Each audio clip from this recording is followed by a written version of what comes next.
didn't sleep last night because I'm so nervous about this. Gavin's here with a fire extinguisher. Whoa! Another project, another hole in the bus. We've got leaks. Hey guys, this week we're going to be showing you how we installed our propane lines. So we are using propane for our oven and our water heater, which is in this closet right behind me. We did plan our layout so that we would try to keep our appliances that use propane as close together as possible so we weren't running lines all over the bus. So it worked out pretty perfectly that they are right next to each other and we just have to do one simple line that tees off to the two of them. If you don't know, propane is an explosion hazard, so if you don't need to use it in your bus or you're not comfortable running the lines yourself, we definitely recommend getting a professional to do this. I did a lot of research, so I was pretty confident in us doing this ourselves, but we do plan on getting the system checked, leak checked by a professional and getting it filled and checked over once we're done installing everything, just to double check our work. So I recommend doing that. You don't want any gas leaks in your house, so make sure that you're being safe when working with propane, and let's get to it. Another project, another hole in the bus. I'm gonna drill down in the space we have behind our fridge, between that and the wall, and I'm gonna come down right next to where our propane tank is. So I'm just gonna drill a little hole at first so we can see where it's going, but then I'm gonna drill a bigger hole with a hole saw that will run PVC through, kind of like we did for some of our solar components, just so that we don't want like the metal of the bus rubbing against the hose when we're bumping and driving around. So that'll protect that and keep everything nice and safe. Yep, you're through. It's great. It's like right in between the two beams. It's right in the middle. Drill away. A hole. So we have our hose running from our propane tank up through the floor behind our fridge, and then we brought it through the wall back behind where our oven is going, and that's how long the hose reaches. And then from the hose, it's a 1/2 inch fitting on the hose, so we have a reducer from a 1/2 inch to a 3/8 inch fitting because we are using 3/8 outer diameter copper tubing for the rest of our pipes, lines, whatever. So we are using the copper tubing, and we have a flare tool. From my research, I found that flare fittings on copper tubing is the most secure and best way to hook up your propane, but do your own research. So we will be using our flare fittings to hook up the copper hose to a T, and then our propane line will tee off, and one line will go to the oven and one line will go to our hot water heater. And that's it. There's only two things, so it's only two sets of tubes. Another thing I found in my research of propane lines is to use this yellow tape on threaded connections. It's like Teflon tape, but it's for gas. It's called PTFE tape, yellow gas tape. And it's just like Teflon tape, so we're just going to wrap it around the threads when we put two threaded fittings together. But you don't need to use this tape when you do flare fittings, the like flare compression fittings. So yeah. First things first, we got to get this PVC sealed into that hole. So I'm pulling our hose back through. Then we're going to attach it.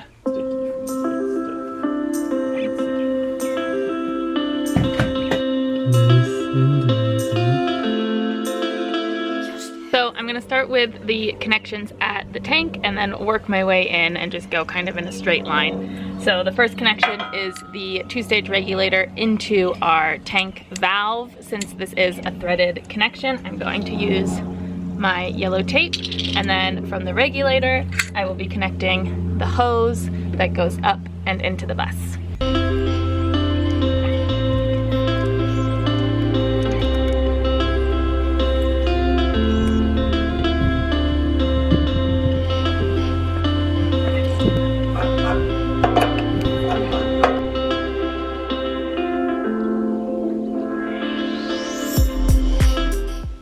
I'm back in the bus. I've just cut this piece to run from the hose that comes from outside the bus to our T fitting. This T will then branch off to the stove and the water heater. So to connect to the fitting on the hose and on the T-fitting, I need to flare the ends of the copper tubing.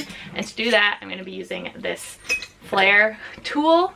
We got a metal tube cutting tool, a flare tool, and a copper tube bending tool to do all of this. So I will link those tools down below if you're doing this yourself and you want to use them. So far they've been super easy to use. So this flare tool is pretty simple to use. You just want to place your copper tubing into the hole that is the correct size. So we're using the 3/8 and then tighten this down. You want your copper tubing to stick up just a tiny bit past the top of the clamp. And then you take your flare bit and fit it on to the tubing so that it will go right down into your pipe, and then just tighten it down and it should grab on and flare your pipe.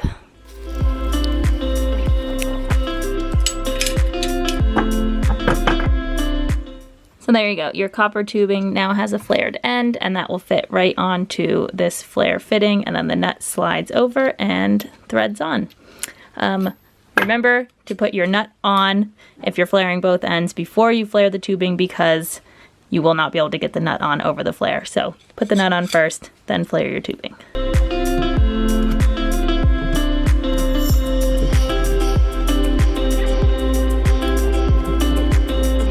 So I'm not going to hook up our oven yet, but I am going to slide it into its spot just so I can measure the distance from the T to the fitting on the back of the oven and get that line run, and then I can take the oven back out until we're ready to put our counter on and put in the oven for real.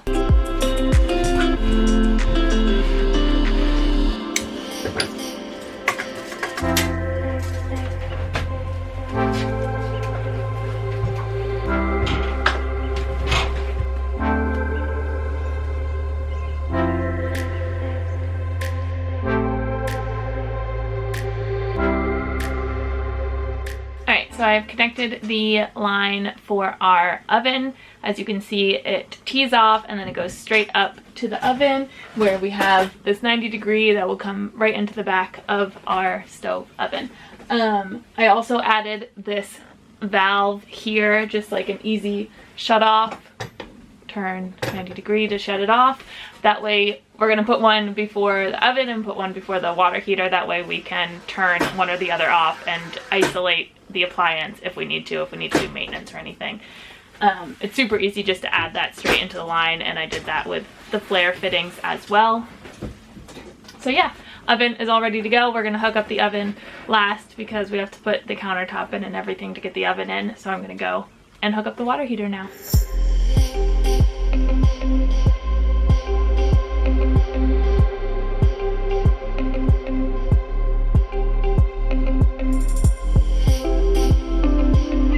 We have a very special guest this week. This is Cameron Cap, master woodworker, here to help me cut a sinkhole, a hole for a sink in our counter. Bloop. Where are we dropping? Oh, boy, I'm stressed. Hey. Oh, sorry. I thought you... I had it lined up. I'm sorry. I'm sorry. That was great.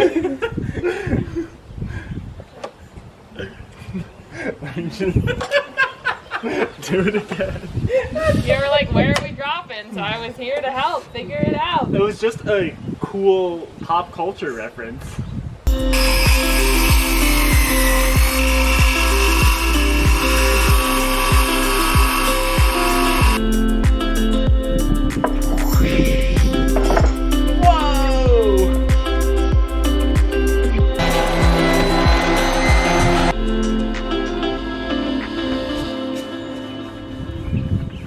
Before we can put our countertop in, to put our oven in, we have to drill one last hole in our butcher block.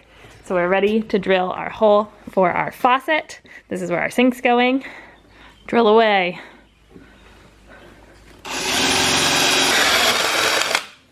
Easy peasy. Doop. Cute. Now we have our countertop set back in. We're just gonna pull the stove out a little bit so that we can reach our connection, and then that'll be it. We'll be ready to leak test.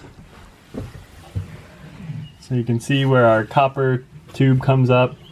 That's where we need to connect. Just gonna give us a little more room. So that was our final connection for the propane system. We talked to our local propane dealer filler guy, and he said he would be happy to do a leak test for us if we brought it by. So we are going to go take the bus to a propane filling station tomorrow and get it leak tested by a certified technician and not just us, which will make us feel a lot better about the whole system. So we'll pick you guys back up then. Good morning. We just pulled up to the propane place and the technician is just about to start checking our system. I didn't sleep last night because I'm so nervous about this, but the worst thing that could happen is that he tells us it's leaking and we need to do a better job. And so at least then we would have a path forward. The best that happens is that he says we do a great job and it looks perfect. So fingers crossed. I'm very nervous. But there's a goat here, and I think that's a sign of good luck. Alright, so that leak test went just as bad as it could have been, I think. We've got leaks! No, it could have gone way worse. We had a few small leaks that all we needed to do was tighten a fitting. Yeah, but every single fitting was leaking. We didn't have to take any apart. We didn't have to reflare any copper, we didn't have to cut anything. That leak test didn't go too bad. A lot of our fittings were leaking, but they were minor leaks and he was able just to fix them by tightening the fitting, and it took a little while, but now we're good. Now we're leak free. Yeah, we were a little worried about over tightening the fittings, but I guess the nuts that we used are thinner than the ones he said he normally uses, the propane guy, Mikey, great guy. And so it just took a little more oomph to get them, could have tightened them more, and that would have solved all of them really. I mean, it just took some troubleshooting and tightening around of all of them as new small leaks occurred, but really didn't go so bad overall. Yeah, and it makes us feel a lot better knowing that a professional checked it all and says it's all good to go. And now we can use our oven, which is super cool. Yeah, just gotta get our plumbing ready so we can use our water heater. Mm-hmm.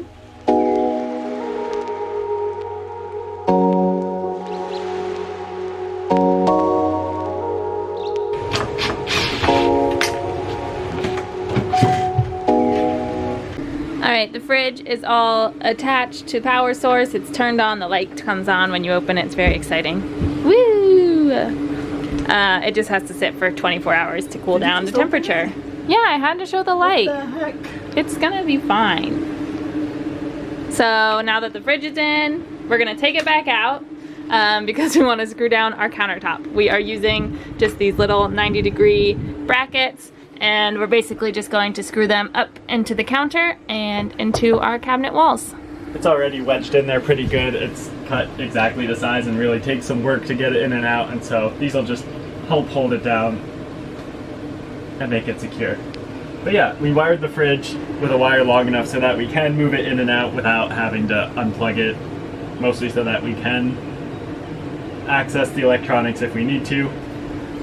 So I can't believe you opened it and didn't pull it out.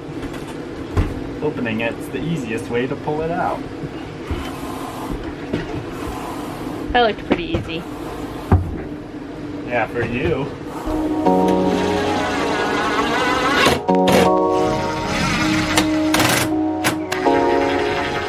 And there's one other thing we probably should have done before we screwed it in.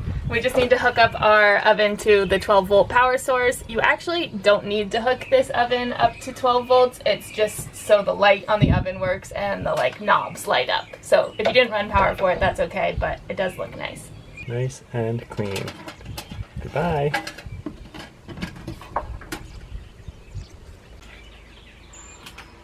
Ooh. Our new spaceship oven. Blue. And it should have a light on the inside too, right? Yeah. So you can watch your brownies bake. Check them out.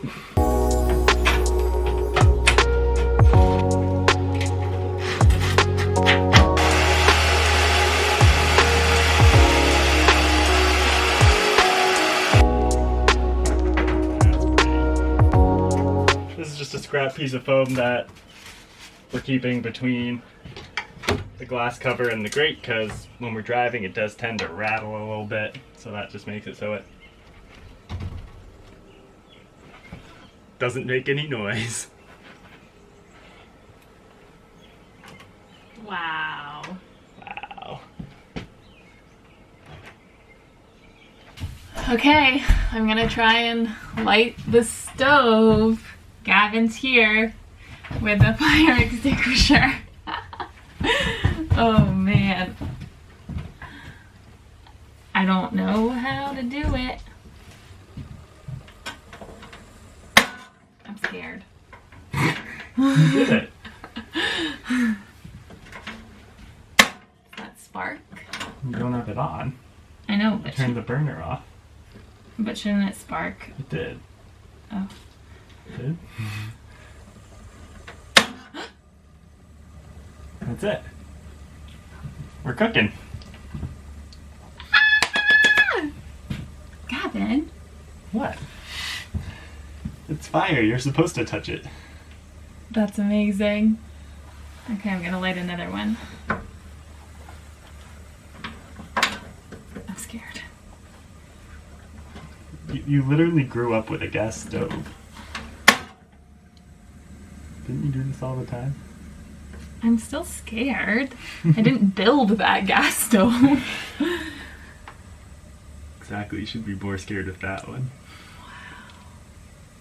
This is cool. Who wants breakfast? Okay, off we go. Definitely is gonna get warm up here. Oh, there's gonna be a pot. Yeah. Hopefully. It works, and we didn't explode. Two great things. Thanks for watching! It was exactly as explosive as we had hoped for. Yep. Sorry if any of you wanted a more fiery experience, but you got a little bit of A that. little bit of flame. Enough. But yeah, now we're cooking, you know? Yeah, thanks for watching. We're almost done. Great job, us. Yeah. And good job, you guys. For those of you that have been sticking with us. Alright. Bye. See you Love you. later.